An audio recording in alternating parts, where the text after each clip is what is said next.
దేవునికి స్తోత్రం. హల్లెలూయా.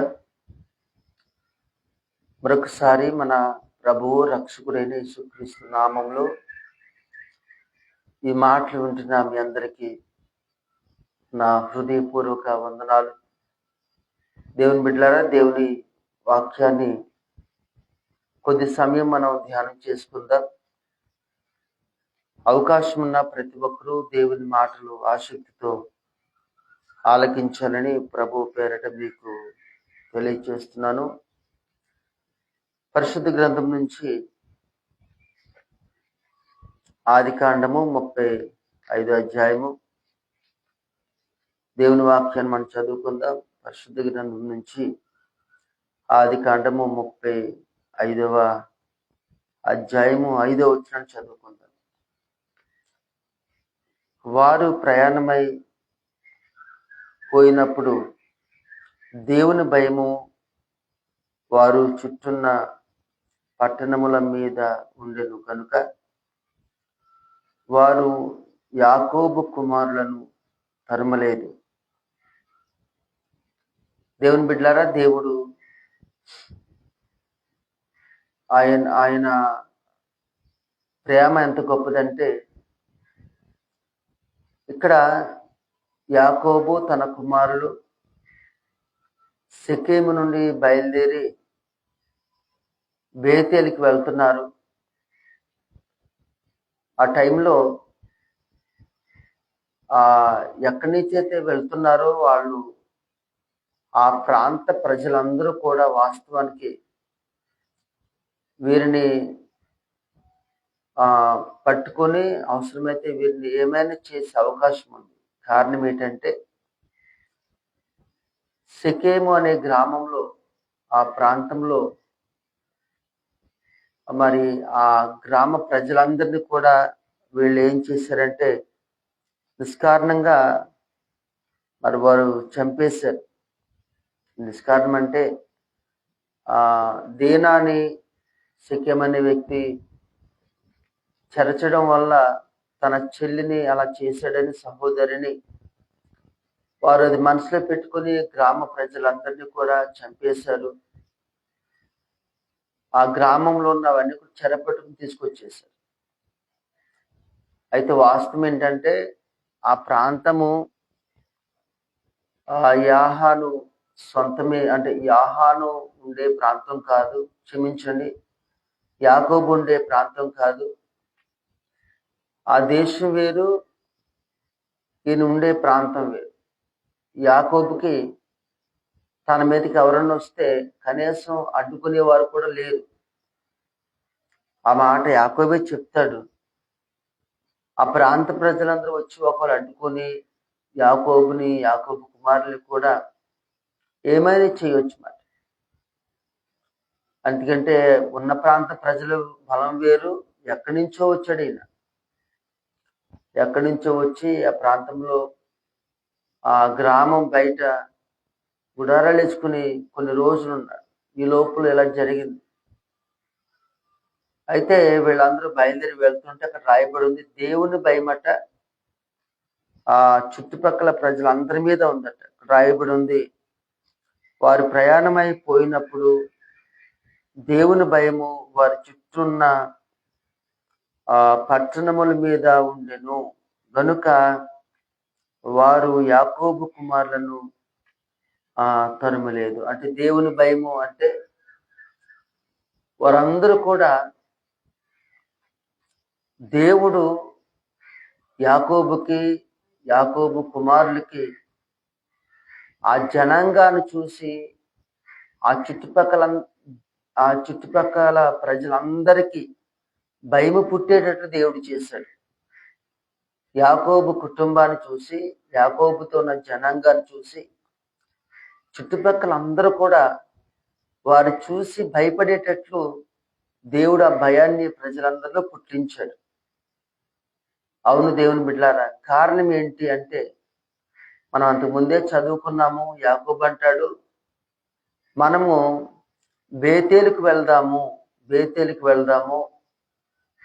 అక్కడ వెళ్ళి నా శ్రమ దినాన్న దేవుడు నాకు తోడయ్యుండి నా దేవునికి మనము బలి అర్పిద్దాము, మీరు మీ దగ్గర ఉన్నవి తీసి పారవేసి, దేవునికి అయిష్టమైన తీసి పారవేసి మిమ్మల్ని మీరు శుద్ధి చేసుకుని మీ వస్త్రాలు మార్చుకోండి అని యాకోబు చెప్పినప్పుడు వాళ్ళందరూ కూడా వాళ్ళ దగ్గర ఉన్నవి దేవునికి అయిష్టమైనవన్నీ కూడా తీసి పారవేసి వారిని వారు శుభ్రం చేసుకుని నూతనమైన వస్త్రాలు అనగా దేవునికి మరి పరిశుద్ధంగా ఉండడం, పవిత్రంగా ఉండడం దేవుని యొక్క చిత్తం గనుక, ఆ దేవుని సంతోషం గనుక చక్కగా వారిని వారు శుద్ధి చేసుకుని శుభ్రపరచుకుని అప్పుడు దేవునికి వారే దేవునికి సమర్పించుకున్నారు.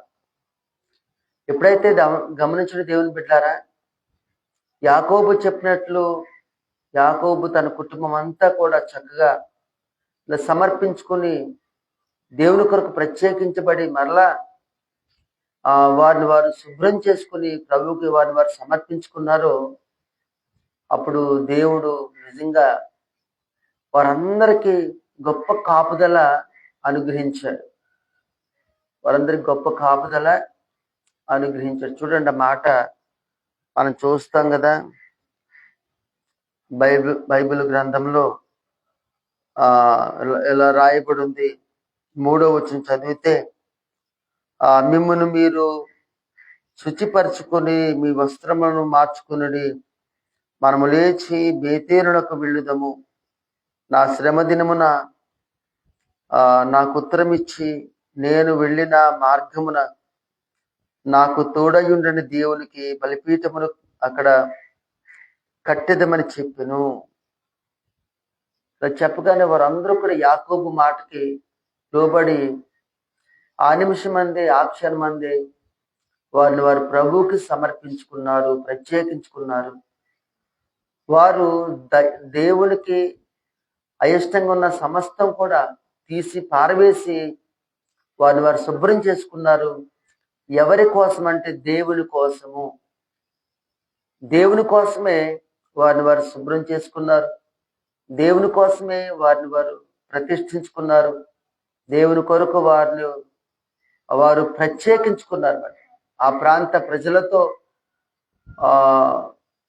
అందరిలో ఒకరిలాగా ఉండక వారిని వారు ప్రత్యేకించుకున్నారు కనుక, దేవుని కొరకు వారిని వారు సమర్పించుకున్నారు కనుక, దేవుని బిడ్డలారా, దేవుని కాపుదల దేవుడు వారికి అనుగ్రహించాడు. వారిని చూడగానే ఆ ప్రాంత ప్రజలందరికీ వారిని చూసి భయము పుట్టేటట్లు ప్రభు వారందరి పట్ల భయము, వారందరి హృదయాల్లో భయమును కలిగించాడు.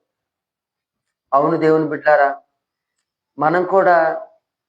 మనము దేవుని కొరకు ఒకవేళ ప్రత్యేకింపబడితే, దేవుని కొరకు మనలో ఉన్నవి మనల్ని మనము చూసుకొని మన హృదయాన్ని మనం పరిశీలించుకొని మనల్ని మనమే పరీక్షించుకొని ఒకవేళ దేవునికి అయిష్టమైనవి మన హృదయంలో ఏమైనా ఉంటే వాటిని మనం తీసివేసుకుని ప్రభు కొరకు ప్రత్యేకింపబడితే, ప్రభు కొరకు ప్రత్యేకించి జీవిస్తే వారిని చూసి ఆ చుట్టుపక్కల వారందరికీ భయము వేసేటట్లు ఎలాగైతే దేవుడు చేశాడో ఒక ప్రత్యేకమైన స్థానాన్ని ఆ ప్రాంత ప్రజలందరూ వారికి ఇచ్చారు.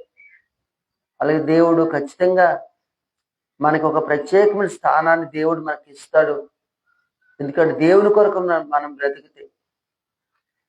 గమనించిన మరొక దేవుని వాక్యాన్ని మనం చదివితే, ఇక్కడ నిర్గమాకాండంలో 15 అధ్యాయము ఒకసారి 13 నుంచి నేను చదువుతున్నాను. నిర్గమాకాండము 15 అధ్యాయము 13వ వచనాన్ని చదివితే ఇక్కడ ఒక విషయాన్ని మనం నేర్చుకోవచ్చు. నిర్గమాకాండము 15 అధ్యాయము 13వ వచనం. నీవు విమోచించిన ఈ ప్రజలను నీ కృపచేత తోడుకుని పోతివి, నీ బలము చేత వారిని నీ పరిశుద్ధాలయమునకు నడిపించితివి. జనములు విని దిగులు పడును. ఇక్కడ దేవుని వాక్యం చూస్తే ఇలా రాయబడి ఉంది, నీ కృప చేత లేదా నీవు విమోచించిన ఈ ప్రజలను నీ కృప చేత తోడుకుని పోతివి. ఇక్కడ రాయబడి ఉంది, నీవు విమోచించిన ఈ ప్రజలను. అది గమనించిన ప్రాంత ప్రజలందరినీ ఇక్కడ ఎలాగైతే నీవు విమోచించిన ఈ ప్రజలనే మాట ఇశ్రాయేలీయులు పలుకుతున్నారో, అదే మనం ఆలోచన చేస్తే తన ప్రజలుగా ఉన్న యాకోబు కుటుంబాన్ని తన కొరకు ఆయన ఆ ప్రాంత ప్రజలందరి నుంచి విడిపించాడని, విమోచించాడు. కారణం ఏంటంటే వారు దేవుని కొరకు ప్రత్యేకింపబడ్డారు కనుక. గమనించండి, ఎప్పుడైతే మనము దేవుని కొరకు ప్రత్యేకింపబడతామో దేవుడు ఖచ్చితంగా మనకు విమోచన ఇస్తాడు, విడుదలిస్తాడు. ఇంకా చూస్తే రాయబడి ఉంది అక్కడ, నీవు విమోచించిన ఈ ప్రజలను నీ కృపచేత తోడుకుని పోతివి, నీ బలము చేత వారిని నీ పరిశుద్ధాలయమునకు నడిపించితివి. జనములు విని దిగులు పడును, ఫిలిష్తియా నివాసులకు వేదన కలుగును, ఎదోము నాయకులు కలవరపడుదురు, మోయాబు బలిష్ఠులకు వణుకు పుట్టును, కనాను నివాసులందరూ దిగులు నుండి కరిగిపోవుదురు, భయము, అధిక భయము వారికి కలుగును.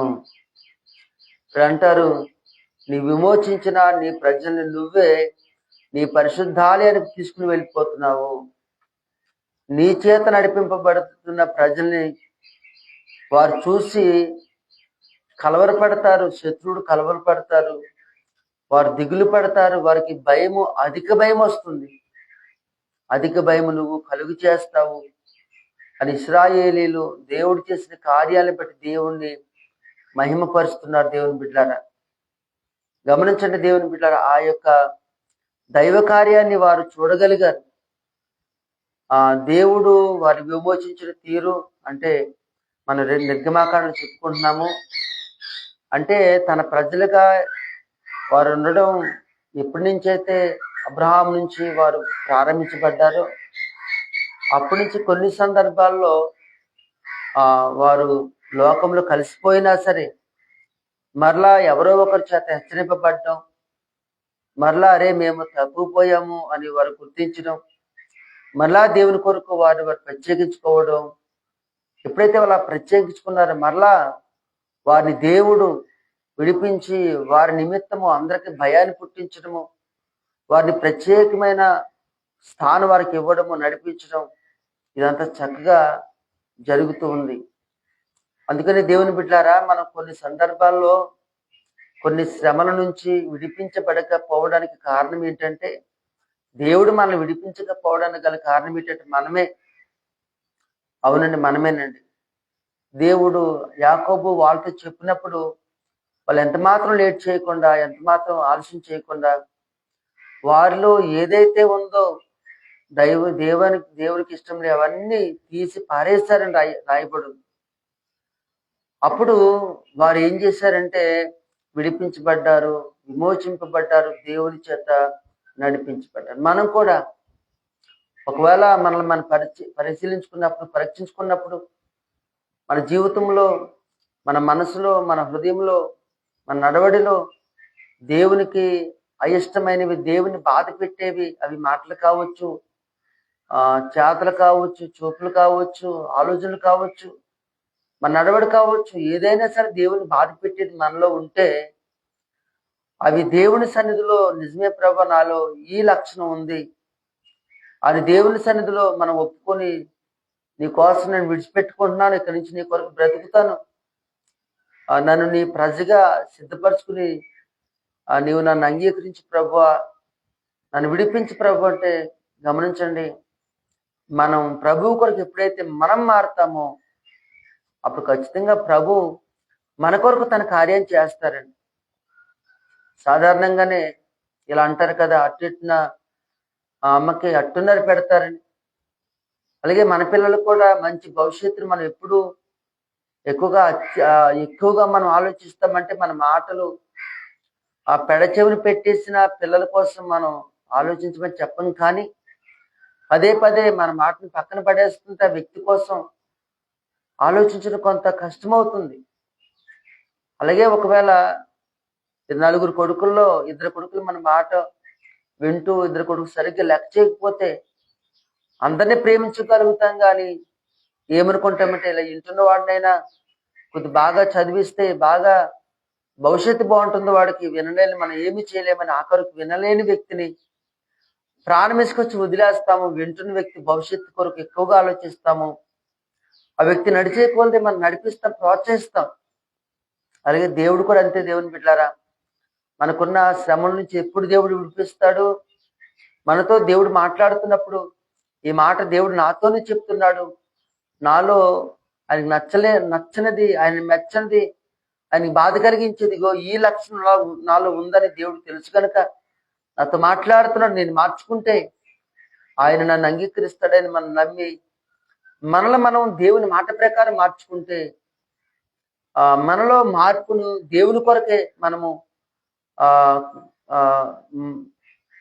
మనము దేవుని కొరకే మనం ప్రతిష్ఠించుకుంటే, దేవుని కొరకే కొన్ని విషయాలు, కొన్ని లక్షణాలు మనం విడిచిపెట్టుకుంటే, కొన్ని తలంపుని మనం విడిచిపెట్టుకుంటే, గమనించండి, దేవుని కొరకు మనం ప్రత్యేకింపబడితే వినండి, మన పట్ల దేవుడు దృష్టి పెడతాడు. గమనించండి, మనల్ని ప్రభువు నడిపిస్తాడు. ప్రభు మనకి విమోచనిస్తాడు, విడుదలిస్తాడు. అందుకని దేవుని బిడ్డలారా, ఇశ్రాయేలీలు అనగా యాకోబు కుటుంబము అప్పటి వరకు వాటి దగ్గర ఏవేవి ఉన్నాయి లేవని చెప్పలేం, కానీ ఉన్నా కానీ వాటి నుంచి అవి విడిచిపెట్టుకోమని పరేయమని చెప్పినప్పుడు ఎంత చక్కగా వారి మాట విన్నారండి. ఒకవేళ వాళ్ళ మాట వినకపోతే దేవుని కాపుదల వాళ్ళకు ఉండకపోదును. దేవుని బిడ్డలారా, మాట విన్నారు కనుక వారు శుభ్రం చేసుకున్నారు కనుక, శుచి చేసుకున్నారు కనుక దేవుని భయము వారిని చూసి అందరికి భయపడేటట్లు దేవుడే ప్రేరేపణ పుట్టించాడు. కారణం ఏంటంటే వారు ఎక్కడికి వెళ్తున్నారంటే వారితో చెప్పాడు యాకోబు, మనము వెళ్ళేది దేవుని సన్నిధికి, దేవుని మందిరానికి. అందుకనే మనల్ని మనం శుభ్రం చేసుకోవాలి. ఈరోజు ఈ మాటలు ఉంటున్న దేవుని బిడ్డలారా, మనం ప్రతి ఆదివారం వెళ్ళేది దేవుని మందిరానికి వెళ్తున్నామండి. ఆయన చూచే దేవుడు, చూచుచున్న దేవుడు, ఆయన హృదయ అంతరంగాన్ని పరిశీలించే దేవుడు. ఆయన పవిత్రుడు, నిష్కల్మషుడు. ఆయన పాపులలో చేరక ఆయన ప్రత్యేకంగా ఉన్నవాడు. ఆయన పరిశుద్ధుడైన వ్యక్తి. ఆ పరిశుద్ధుడైన వ్యక్తి దగ్గరికి, పరిశుద్ధుడైన దేవుని దగ్గరికి, ప్రత్యేకంగా ఉన్నవాడి దగ్గరికి, హృదయాలు పరిశీలించే వాడి దగ్గరికి, పాపం లేని వాడి దగ్గరికి మనం వెళ్తున్నామనే స్పృహతో మనం వెళ్ళాలి. గమనించండి, మనం వెళ్ళేది దేవుని దగ్గరికి కనుక ఖచ్చితంగా ప్రతి వారము దేవుడు మన హృదయాన్ని పరిశీలిస్తాడు, మన మనసుని పరిశీలిస్తాడు. ఎప్పుడు చూసినా ఆ చీకటి మనలోనే ఉంటే ఆయన ఎంత కృంగిపోతాడు, కుమిలిపోతాడు. ఎప్పుడు చూసినా ఆయన కొరకు మనం ప్రత్యేకించుకోకుండా, ఆయన కొరకు మనం భక్తి చేయకుండా, మన కోసమే భక్తి చేస్తుంటే, అనగా మన లాభం కొరకే, మన సంతోషం కొరకే, మన కొరకే మనం దేవుని దగ్గరికి వెళ్తుంటే ఆయన ఎంత బాధపడిపోతాడు. కనుక ఈరోజు మాట్లాడుతున్న స్నేహితులారా, యాకోబు కుటుంబం వల్ల దేవుని కొరకు మనం ప్రత్యేకింపబడితే దేవుడు మనకు విడుదలిస్తాడు, విమోచనిస్తాడు. దేవుని కొరకు మనం శుభ్రం చేసుకుంటే కొన్ని శ్రమల్లో నుంచి, కొన్ని సమస్యల్లో నుంచి ఇక రాలేకపోతున్నామే అని బాధపడుతున్న పరిస్థితి నుంచి దేవుడు మనకు విడుదలిస్తాడు. మరొక మాట నేను చదివేసి ప్రార్థన చేస్తాను. ఇదే నిర్గమాకాండము దేవుని వాక్యం చదివితే దేవుని బిడ్డలారా, ఇక్కడ ఇలా రాయబడి ఉంది. 23వ అధ్యాయము 25వ వచనం చదివేసి ప్రార్థన చేస్తాను. నిర్గమాకాండం 23, 25వ వచనం.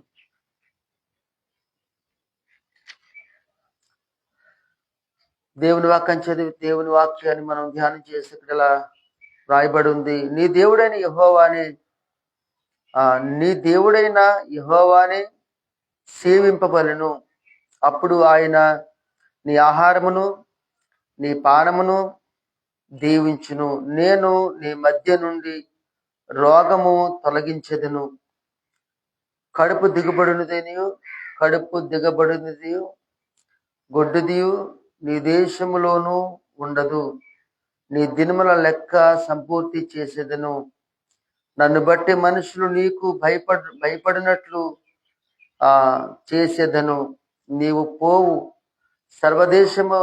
సర్వదేశముల వారిని వాడగొట్టి నీ సమస్త శత్రువులు నీ ఎదుట నుండి పారిపోవునట్లు చేసేది. అక్కడ దేవుడు అంటాడు చూడండి, నీ దేవుడైన యెహోవానే సేవింపవలెను. అప్పుడు ఆయన నీ ఆహారమును నీ పానమును దీవించును. గమనించింది, ఇక్కడ అంటాడు నీ దేవుడైన యెహోవానే సేవింపవలెను.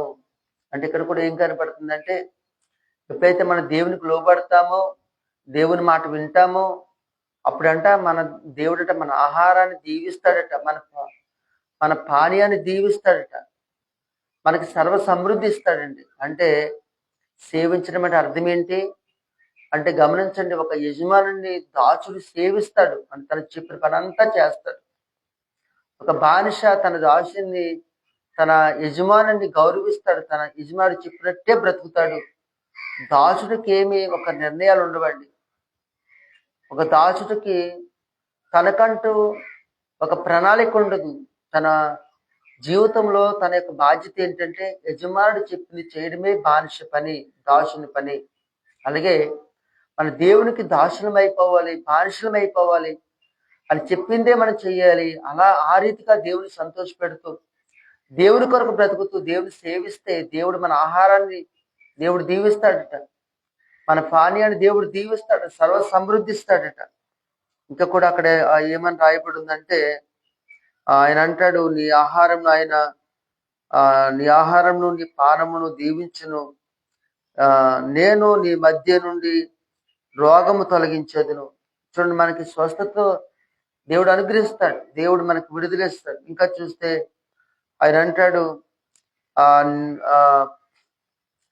నన్ను బట్టి చూడండి, అక్కడ ఆయన అంటే కడుపు దిగబడినదియు గొడ్డుదియు నీ దేశంలోనూ ఉండదు.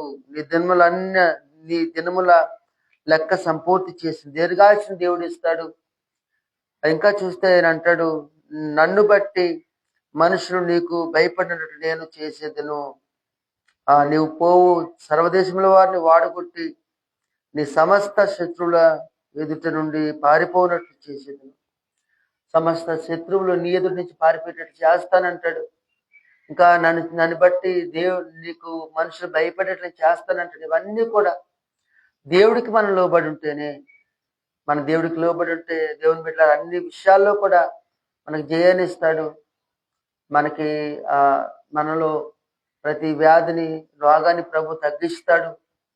అంటే నేనేమంటానంటే దేవుని బిడ్డలారా ఆలోచించేయండి, మన హాస్పిటల్కి వెళ్ళొద్దని చెప్పను, కానీ వెళ్ళినా సరే దేవుడి ద్వారానే స్వస్థత మనం పొందుకోగలుగుతాం. దేవుని పక్కన పెట్టి మనం ఏమి చేయాలి, అందుకే ప్రభు చెప్పాడు,